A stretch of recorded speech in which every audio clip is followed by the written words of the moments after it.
Have you ever found yourself struggling to develop a new trading system or find a new trading system that has a consistent, stable edge that holds up over decades of backtesting?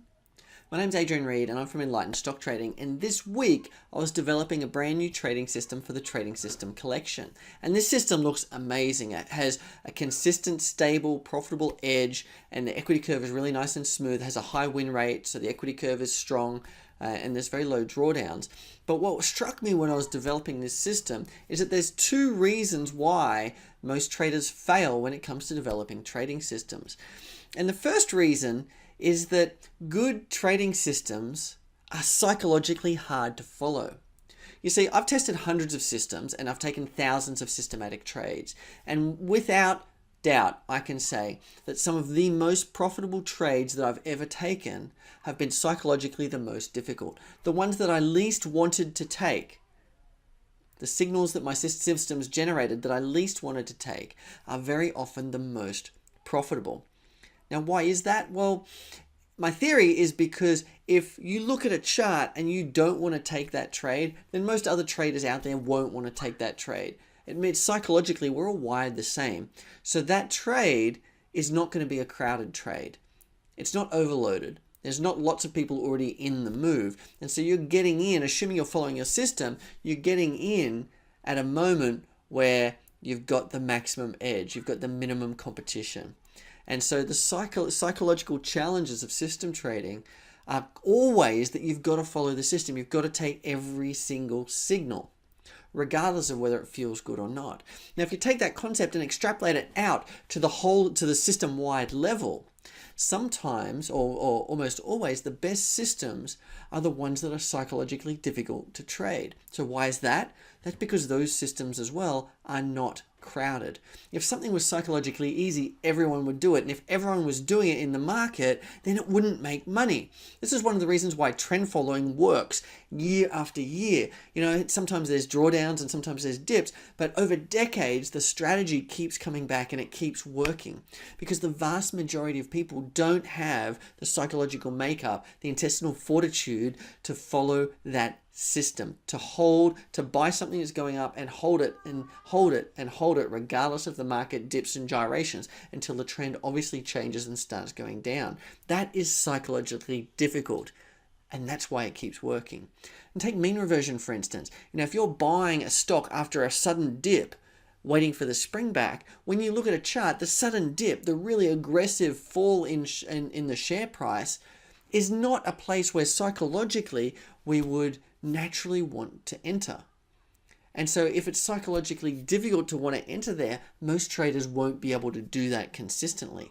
And that will give that system a stability because you're in a system that is not crowded. There's not hundreds of other people, thousands of other people doing that because it's psychologically hard. Most traders do the easy thing. They take the obvious trade.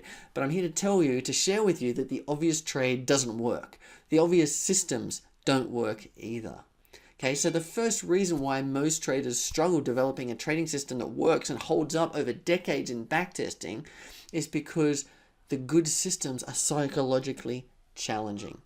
So that thing that you don't want to do in trading, that's a thing that you should be investigating. You know, sometimes when you develop a system, you don't tend to test the things that you're naturally uncomfortable doing. But sometimes that's where the gold lies. So if you're testing and designing and playing with different system ideas, stop and take a step back and have a think about what you haven't tested. What haven't you analyzed thoroughly because you don't feel like it's a good idea? Because sometimes there's some gold in there. So you go back and you journal about that, you find some ideas, chances are you'll find some profitable trading systems. The second reason why most traders struggle to develop systems that are good, that have a solid edge that holds up over decades in backtesting, is that the best systems are counterintuitive. And it's very closely related to this issue of the psychological ease of trading that we talked about just before.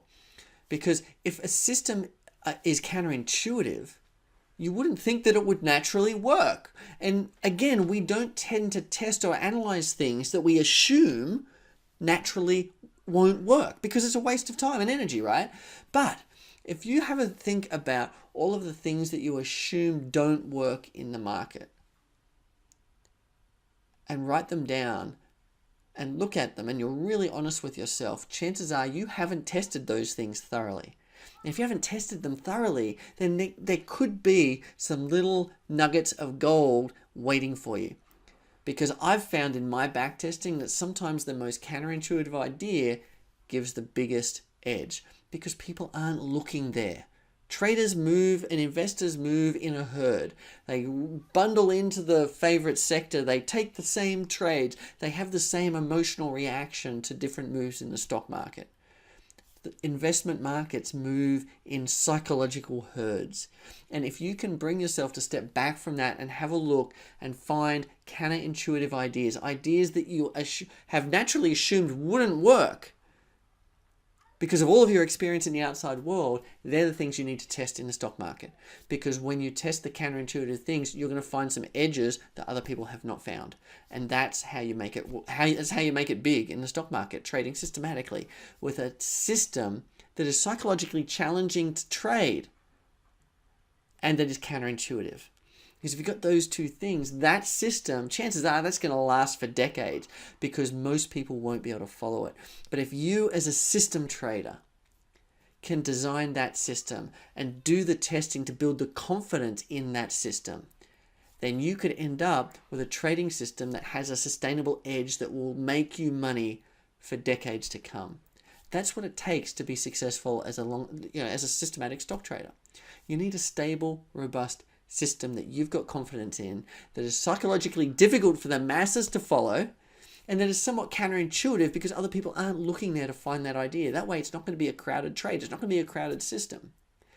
So if you can do that and build the confidence is the key, because the confidence that you get from testing this system properly is what's going to get you past those two things, the psychological difficulty and the counterintuitiveness of that system. So in order to build confidence in your trading system, how do you do that? Well, click the link on this post and download my Trading System Confidence Cheat Sheet, which gives you the exact steps that I follow every single time I develop a new trading system. And I'm following those steps today while I finalize this trading system that I talked about earlier. Download the Trading System Confidence Cheat Sheet and start looking for trading ideas where other traders aren't looking. And chances are you'll find some nuggets of gold that'll make you a ton of money in the future. My name's Adrian Reed. This is Enlightened Stock Trading. Click the link and make sure you download your Trading System Confidence Cheat Sheet. That's all for this video. I'll see you in the next one. Bye for now.